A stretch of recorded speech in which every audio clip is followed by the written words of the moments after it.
Kırgız Respublikasının Prezidentin şaylоодогу үгүт насаат иштеринин биринчи алгачкы күнү, мен үчүн алгачкы күн. Бүгүн биринчи күнүм ушул жолугушууларды өткөрүп аткан. Азыр саат 2:30 Куршак айылында, Өзгөн районунда жолугушуу болду. Экинчи эле жолугушуум сиздер менен болуп атат. Буюрса эртең чоң алайга чыгып кетебиз. Андан кийин мүмкүн болушунча кыска убакыттын ичинде көбүрөөк жерлерге барып жолукканга аракет кылабыз. Өзүңүздөр билесиздер, бул кезексиз шайлоо. Кезексиз шайлоо болгондо убакыт мөөнөт аябай кыскарат. Ошого жараша биз дагы ишибизди бираз кыскартканыбызга туура келет. Бүгүн жолугушууну туура көрсөңүздөр 1 сааттын ичинде аяктасак, а сиздер билесиздер, биз bir жолугушууда 4 саатка чейин жолугушуп жүргөн күндөрүбүз болгон.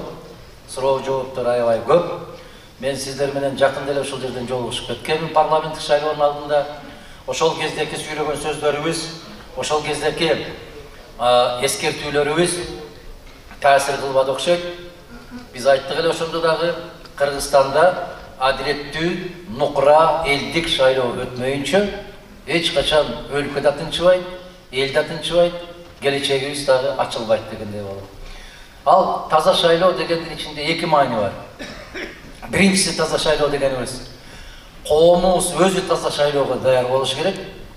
Экинчиден кандай бийлик болбосун, таза элдин айтканын айткандай, дегенин дегендей кылып сактоо керек. Мына ошол эки нерсе. Биринчиси коом эгер тазалыкты, туура жолду талап кылып турган болсо, ал жол туура болот. Экинчиси, ошол туура жолду мыйзамдын негизинде алып барууга сөзсүз түрдө аракет кылуусу керек. Эми менин көз карашымды, менин программа деп айтып коесуздар. Биздин программаны 25 жылдан бери угуп атасыздар. Мына азыр Кудайга шүгүр, заман ушундай, YouTube деген бар, Facebook деген бар.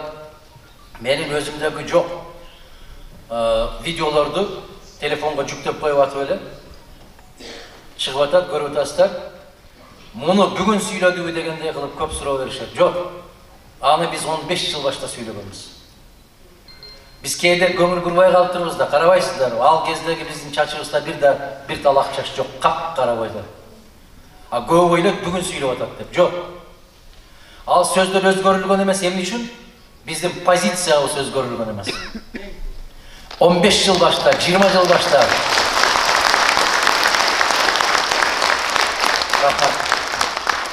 20 жыл башта эмнелерди көтөргөнбүз, кандай көз карашта болгонбуз, бүгүн да дал ошондой көз карашта. Ошондуктан көптөгөн биздин жердештерибиз, замандаштарыбыз качан кайсы жылы сүйлөгөнүбүздү билбей калып атат. Себеп баягы туруктуулук. А кээ бир саясатчыларды көрүп атабыз. 2 ай башта каякта келе алар, 2 айдан кийин кайда? Бүгүн бул жерде дагы 3 күндөн кийин кайда болгонун бир жараткан билет, анан өзү билет.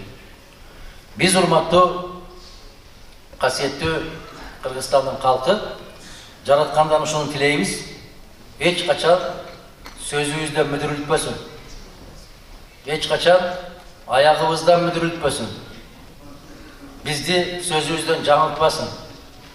Жараткан бир пендени жазалайым деген болса, биринчи кезекте сөздөн алдырат. Ооздан алдырат. Мына ушунан Кудай сактасын. Ар дайым туура сөз сүйлөгөндү насип эткен болсун. Туура жолду тандап алып, туура жолдон адашпагандыкты насип эткен болсо, жараткандын берген бул дүйнөдөгү жалгандагы эң чоң байлык ушул байлык болот.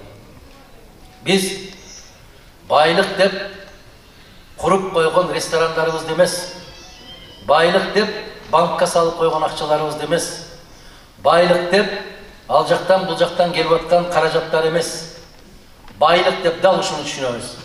Ошондуктан кирип келатканда бир аз мен сүрөтүмдү коюп туруп, сөздөрдү ар ким ар кандайча кылып, мындай өзгөртүп кое берет да.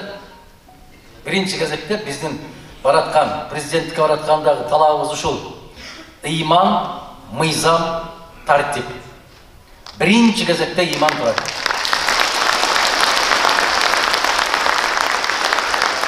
Биз сиздер менен көп жолу айттык.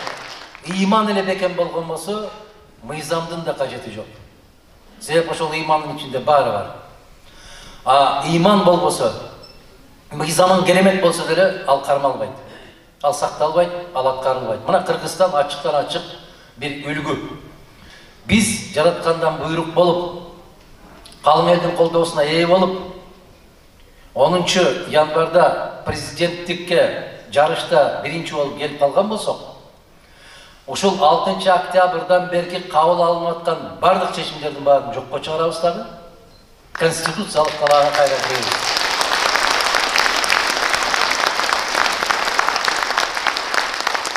Бизди кошуна мамлекеттер биздин өнөктөштөр тааныбай атат. Мамлекет катары тааныбай атат. Аны сиздер сезип атасыздар. Бизде мыйзамдуу бийлик жок деп карап турушат. Мына кече менин сөзүм эмес, Владимир Владимирович Путин 4 саат, 4,5 саат пресс-конференция берди. Көрдүңүздөрбү?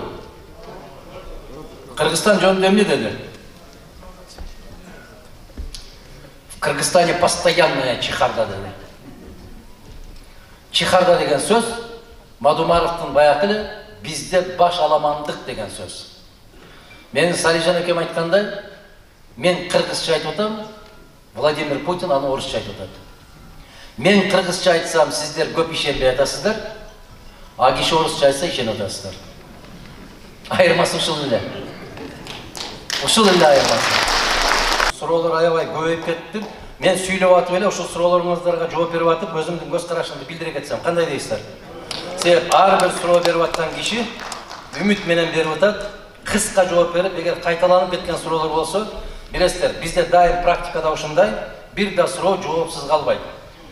Ассаламу алейкум, Адахан Кисанбаев дейт, сизге чың ден соолук, узун өмүр. Суроом: YouTube'да ачсаң эле, Садыр жана Садыр, YouTube'дун баарын эле коркутуп басып алганбы, эмне кылышыбыз керек дейт. Өзүңүз менен өзүңүз болуңуз. Өзүңүздүн жүрөгүңүздү тыңшаңыз. Мына мен бир интервьюда айттым эле, бир интервью берип атканда, бизде азыр мыйзам да башкарбайт, ыйман да башкарбайт, ата-эне да башкарбайт, мугалим да башкарбайт, аксакал да башкарбайт, бизди ушул телефон башкарып калды деп. 2004-жылга чейин Тажикстанга карап турган Алай районунун Сарымогол айылын Кыргызстанга кайтаруусуна салымыңыз барбы, Санжар дейт. Салымым бар эмес, ошол жерде түп-түз биздин жасаган иш аракетибиз. Бул Раматылык Абсамат Масалиевичтин биринчи кезекте,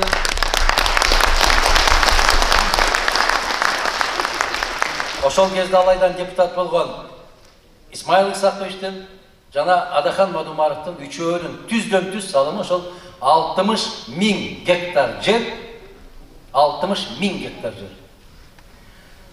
Бир кетмен чабылбай, бир жаман жакшы сөгүш айтылбай, ошол кайрадан Кыргыз Республикасынын аймагына киргендиги боюнча бул факт, бул тарыхый факт.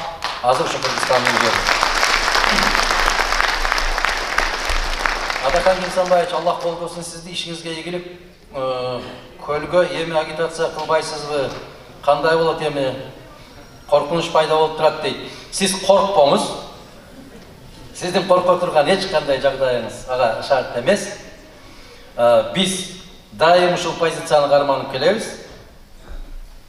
Çakırgan жерге барабыз, çakырбаган жерге басып барбайбыз. Бул бир. Экинчиси, касиеттүү биздин ысык көлүбүздүн жарандарынын, тургундарынын бүт баарынын ою бир жакта эмес. Биз тарапта болгондор көп кече шайлоо мезгилинде көрдүңүздөр. Кудайга шүгүр. Насип кылып туз буйрган күнү биз жолугушабыз. Кыргызстандын кайсы бурчунда болбосун, кайсы жеринде болбосун, барлык жеринде жолугушууга биз даярбыз. Убактыбыз жетсе барабыз. Мына мен телевизор карабайм, жергиликтүүлөрдү. Мен жолдо келатканда жанымда отурган балдар айтып берет. Кече дагы бир киши сүйлөптүр. Кем жана Каптагайып деген. Андай эмес, мындай эмес, анан элди бөлүп жарып деген. Айланайын. Эл айтса да сен унчукпачы садагам айланайын. Мына азыр бүт баары колуна көтөрүп аткан жигит ошо кишинин берүүсү менен камалбады беле? Уят эмеспи? Уят эмеспи? Мен ушул жерден жарыялап коеюн. Жалган айткандан жараткан өзү сактаган болсун. Эгерде кандайдыр бир нерселерди жасап алып, артынан кайрадан жанакы оорусу күчтүү болсо, ээсин доого жыгат боло турган болсо, анда абийирсиздик деп коет аны. Биз ушул кезге чейин чындыктан кылдай кыйшайбай келатабыз. Эмнени көрсөк ошону айтабыз, эмнени уксак ошону айтабыз. Дал ушул залда 2002-жыл болсо керек эле. Эсимде жок. Аскар Акаевич келип ушул жерде жыйын өткөрүп атканда азыр эстеп кеттим. Ушул жерден туруп, ошол актив соройлордон бирөөсү чыгып айткан. Эжелеримден бирөөсү. Аскар Акаевич, Абсамат Масалич менен Адахан Кимсанбаевичти камасаңыз эле, эл тынчыйт деп суранган ушул жерде. Мына кече Кочкор Атадан дагы бир эжем сураныптыр. Качан жок кыласыз Адахан Мадумаровду деп. Мен ошолорго жооп берип коеюн. Аллах канча суу берген болсо, ошол сууну ичип бүткөнчө пендесинин колунан балекети келбейт, жок кыла албайт.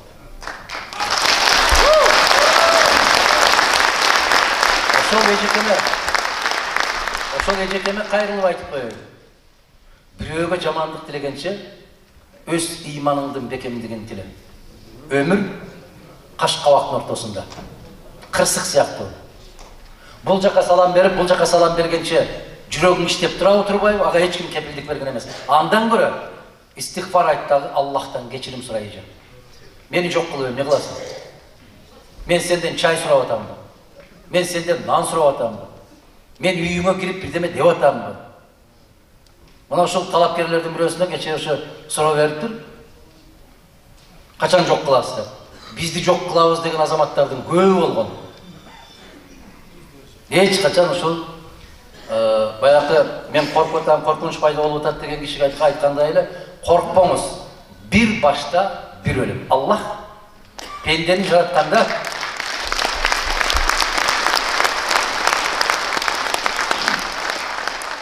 жаратканда анын жүрөгү канча жолу согот, канча жолу кагат, канча тамчы суу ичет, ошонун баарын кошо жараткан. Пенде аны токтото албайт. Же азайта албайт, же көбөйтө албайт. Адахан мырза, мен сизден суранычы, ушул кыргыз элине кылган кызматтарыңызды ток болуп кетсеңиз, кызматтарыңызга токтолуп кетсеңиз, мен ушунча күндөн бери жеткире албай келем. Сизди урматтоо менен Эмилбек, сиздин кылган кызматтарыңызды көпчүлүк билбейт. Аллахтын билгени жетиштүү.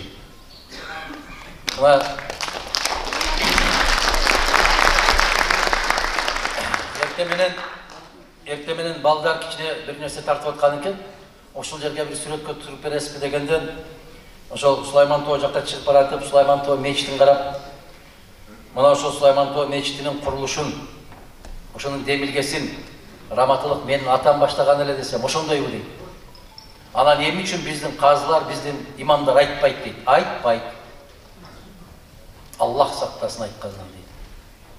Эгер кокустан кулагыбызда илип алалы, 10 январда ал кулум деп болуп калган болсок, китеп жазат менин атам жөнүндө.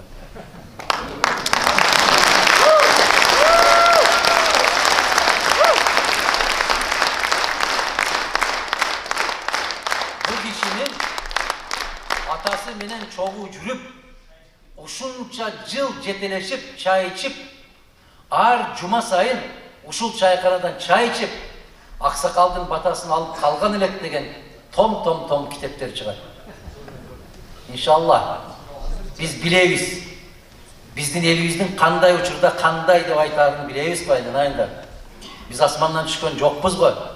Кече биримдик деп мекеним Кыргызстан деп кыйкырып жүргөндөрдүн баары бүгүн эмне деп кыйкырып жүргөнүн көрүп атабыз. 25 жыл саясатта жүрүп, 25 сом уурдаган жокмун. Эрдикпи? Эрдик. 25 жыл саясатта жүрүп, 25 жолу калп айткан жокмун. Эрдикпи? Эрдик. 25 жыл жүрүп, калп айтпаган кээ бир азаматтарды көрүп атабыз го. Bir günde 5 жолу калп айтып аткандар. Анан дагы эмнеге сурай бересиздер, эмне кылды деп. Биздин эмне кылганыбызды тарых айтат. Кудай кааласа тарых билет, тарых айтат. Ассаламу алейкум Адахан агай, Орду Улуу шаарына кош келипсиз, кош бактылсын. Биринчи суроо, эгер сиз президент болуп шайлоодон өтүп калсаңыз, азыркы бийлик сизге бут тосса эмне кыласыз, шайлоо таза өтпөсө деп шайлоо таза өтпөсө дейт.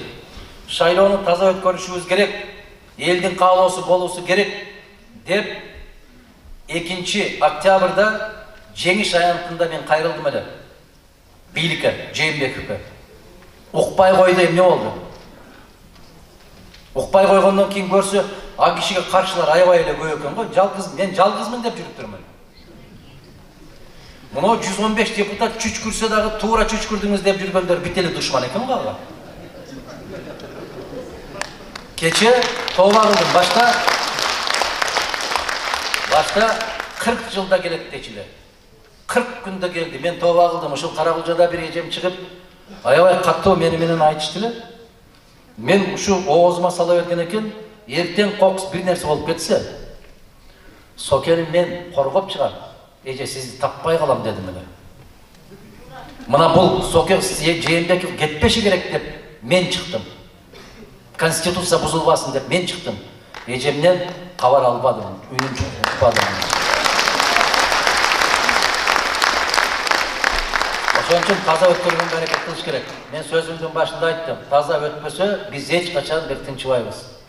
Биздин тапканыбызда берекеси болбойт.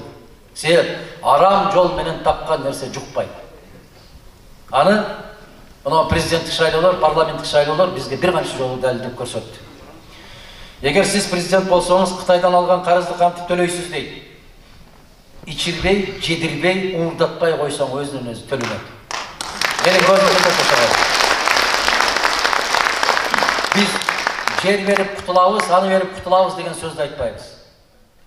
Биз ичирбей, жедирбей, уурдатпай кутулабыз. Иншалла. Менин жүрөгүмдү оорткан ушул Кытайга карызды мен сизге ишенем, сиз сөзсүз президент болсоңуз, Кудай кааласа, ошо Кытайдан карыздан куткарыңыз дейт. Кытайдан карыздан кутулушубуз үчүн дагы бир жолу бар, эң жеңил жолу. Өзүңүз карыз болбоң. Өзүңүз карыз болбоң. Эмнеге? Кантип карыз болуп атасыз? Şu напсиге берилип кетип шайлоодо карыз болуп калып атасыңар да. Чындай. Келиңиздер таза жолду тандайлы дагы, Кыргызстандагы таза жолго түшсүн. Жетишет, болду, койдук. Урматтуу Адахан Кипсанбаев, сизди урматтап сыйлап дайым колдоп келүүчүлөр дейт, Кыргыз мамлекетинин өнүп өсүп кетүүсү үчүн сиздин ушунчалык жан күйгүзүп жүргөнүңүздү биз баалап келебиз. Садыр Нуркожоевич менен биргеликте мамлекетти өнүктүрүүгө ишин алып барсаңыздар кандай болот? Өтө жакшы болот. Керемет болот. Эч ким каршы эмес. Бирок бир гана нерсе, ар кандай биригүүлөр мыйзамдын талаасында болуш керек. Мыйзамдын негизинде болушу керек. Мен айттым, биринчи күндөрдөн айттым, иним конституциялык талаага кир, Кыргызстанды чогуу көтөрөбүз деп. Жок. Мыйзамсыз жол менен баратса, мен ага кошула албайм. Мыйзамга келсе, ким болсо ошол болсун, мен дайым айтып келем, кучагыбыз ачык, Кудай жалгасын деп, Себеп ажырап кеткенге қарағанда биригип кеткенди жараткан жакшы көрөт. Эл да жакшы көрөт. Эмне үчүн соцфонд пособие бербей жатат дейт. Соцфонддун төрайымынын орун басары кече жарыялады. Январь айында пенсия бере албайбыз деди. Ассаламу алейкум бу. Биринчи уктуңарбы азыр? Кече уктуңарбы? Пенсионерлер кече уктуңар, жаштар уга элек да. Мына төрайымы расмий түрдө айтты. Biz yanvardın pensiyasını beri albayız, egerde Karcı Ministrligi bizge 1 milyar so'm berbese dedi. Bizge akça yok dedi. Demi alдағы balege kalsa gerek kardeşim. Sebep şaylı ötken çoğun çıkmay turbaysın bu degende söz uksa gerek. Kaçan hükümetteki işkanalar açılıp memleket Kırgız jaranları işteyt deydi. Kaçan tuğra taza tüz şaylı ötkölgөнүбүздө. Ошондо иштейбиз. Пенсионерлерге пенсия көбөйөт, качан көбөйөт дейт. Айланай, өз убагында алып алгачы азыр. Көбөйгөндү кое туралы. Ошол алып аткан пенсияны алып алгыла дейт. Кумтөрдөн түшкөн канча кайда акча кетет, канча көлөмүндө алтын резервде турат дейт. Аны билген кишилерден сураш керек.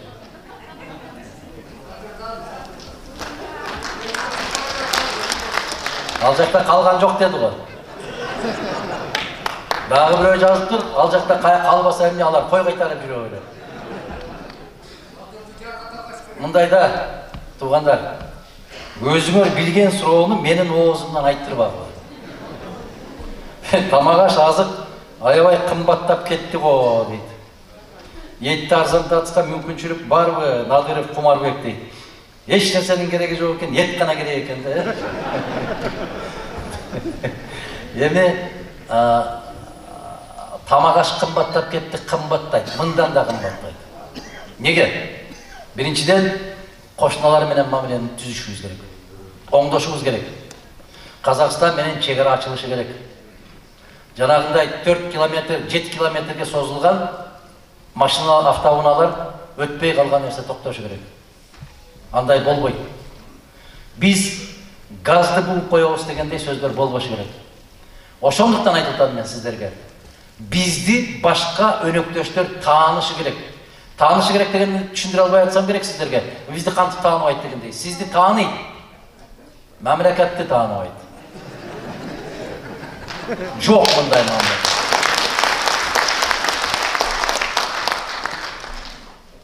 Ошондуктан ар бир мамлекет башка өлкө менен мамиле курарда карайт.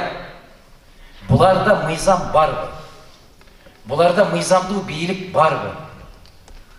Булар мыйзамды сыйлайбы? Булар эгер эртең кол койсо, булардын кол коюуга укугу барбы? Макамы туура келеби? Деген сөздөр болот да. Мен жөнөкөй тил менен түшүндүрөйүнчү сиздерге. Сиздер деле кошунаңыз, бир көчөдө жашаган кошунаңыз, кудалар келип калыптыр, бир союш керек болуп калды деп үйүңүзгө келсе, сиз билесиз да анын сиздикин бир албасын. Кийинки базарда деп коюп, кийинки жазда беришини билесиз да. Артынан кууп жүрүп ала албасыңызды билесиз да. Ошон үчүн 1000 шылтап айтасыз. Жок эле, бооз эле, болуп койдум эле, 1000 шылтап табасыз. Бербестин амалын издейсиз. Өлкөлөр да ушундай болот. Эгер чабал өлкө болсо, мамлекет болсо, сөзүндө турбаган өлкө болсо, аны менен мамиле кылгысы келбейт. Ошон үчүн караңыздар, тышкы иштер министрибиз барды, не деген кагуу укту.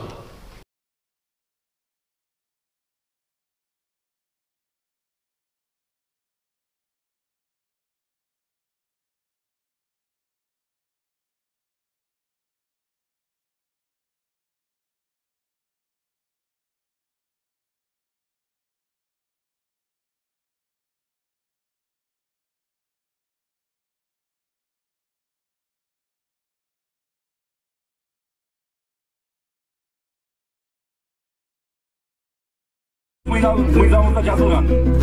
Бийлик бул элдик. Өлкөнүн жетекчиси өлкөнүн кожоюну пайда болгондо чечилет. Бизге ишеним пайда болгондо чечилет. Мен билип аткан чындык, мен билип аткан чындык. Азыр айтылбаса